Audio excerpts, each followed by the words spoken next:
মোদিকে আমি ওর দরকার হলে পলিটিক্যাল ক্যারিয়ার শেষ করে দিতে পারি।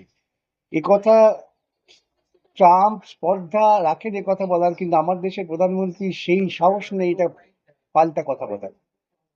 ভারতবর্ষের প্রধানমন্ত্রী ভারতবর্ষকে ক্রমশ ক্রমশ আমেরিকার ক্রীতদাসে পরিণত করছে। ব্রিটিশ আমাদের উপর উপনিবেশ তৈরি করেছিল, আমরা লড়াই করে স্বাধীন করেছি। আরএসএস সেই স্বাধীনতার বিরোধিতা করেছিল লড়াইয়ের। আজকে আরএসএস প্রতিনিধি মোদী ক্ষমতায় এসে পুনর্বার ভারতবর্ষকে আমেরিকার কলোনিতে পরিণত করার চেষ্টা করছে। এই রাশিয়া থেকে তেল আনবো কি আনবো না, এটা আমেরিকার অনুমতির দরকার কি?